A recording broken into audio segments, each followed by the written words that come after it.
Sheboygan police discover hidden body in a crawl space. Sheboygan County hunters harvest over 1,000 deer opening weekend. Prosecutors file child abuse charges after toddler's death. These stories and more on this edition of Community News Review.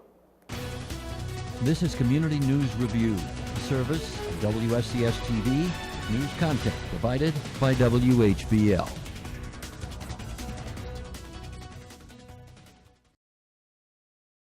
Hello, I'm Maddie Pfister, and this is Community News Review for Wednesday, November 21st, 2018. Sheboygan police launched an investigation after a body was found in a crawl space at a home on Michigan Avenue Tuesday afternoon. Sergeant Andy Kundinger says they received a phone call Sunday afternoon that someone may have overdosed at a home in the 1300th block of Michigan Avenue.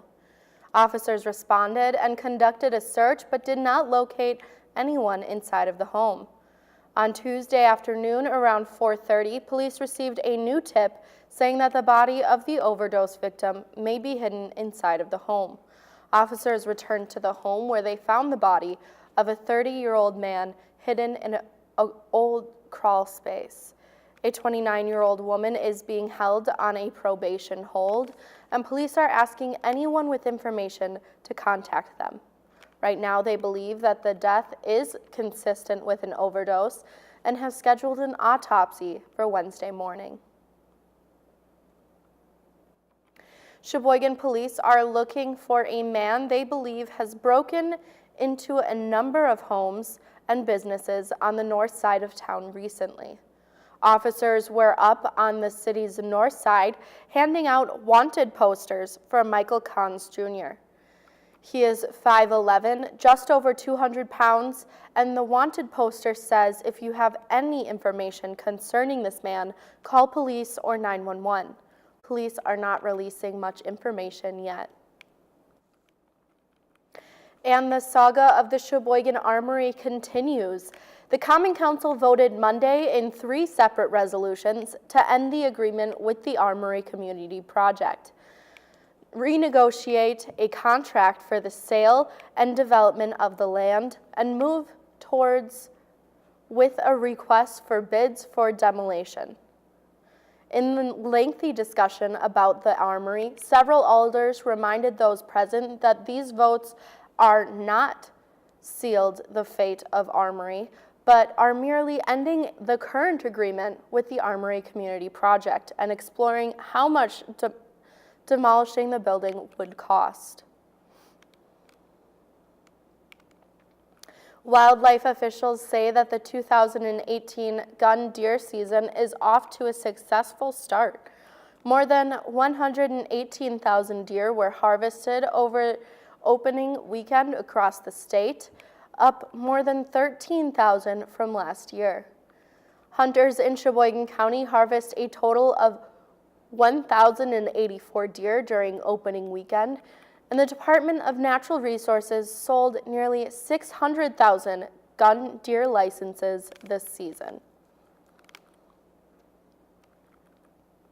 Results of an autopsy have led Manitowoc County prosecutors to charge 2 babysitters with felonies.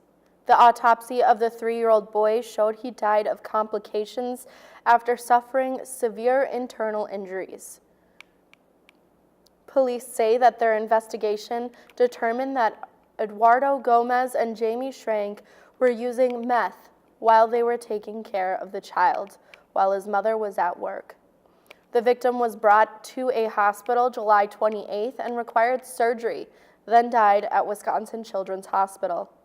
The crimes could carry a life sentence upon conviction.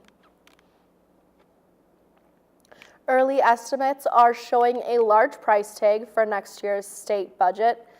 A report from the Department of Administration says that if every budget request was passed, the state would be short $1.1 billion over the next 2 years.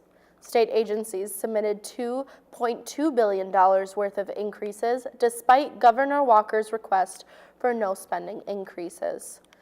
Most of that increase came from the Department of Public Instruction after Walker advocated for paying for 2/3 of school spending while on campaign trail.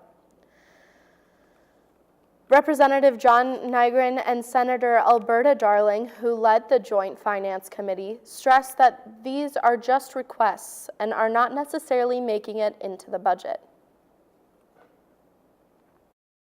The brand new Wisconsin 4-H license plate is now available for your car, truck, or motorhome. This specialty plate is now available through the Wisconsin Department of Motor Vehicles and bears the message 4-H Empowering Youth. The sale of each license plate will contribute a monetary contribution to the Wisconsin 4-H Foundation. This is a great way for our 4-H families, alumni, and supporters to show their 4-H pride, says Brenda Scheider, Executive Director for the Wisconsin 4-H Foundation. Half of every proceed from every plate sale will go back to the county in which the plate was purchased. The other half will be used for state and regional 4-H programs. And in our last story, University of Wisconsin Marching Band Director Mike Leckrone is reflecting on his upcoming final home game before retiring. Leckrone says that the decision was very difficult, but he wanted to make it to 50 years leading the band and to leave on a high note. The 82-year-old announced his retirement at the start of the season to come to the decision knowing what it meant for me to give up things that I really enjoy doing.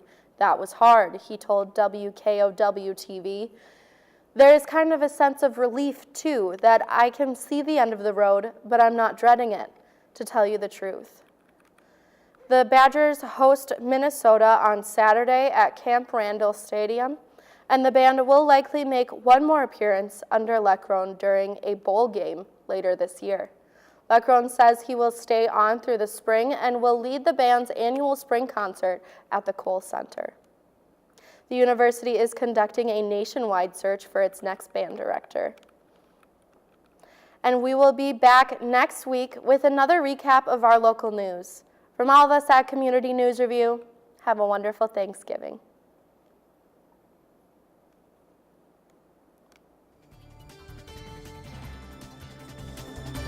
News content for this program provided by WHBL in cooperation with WSCS TV.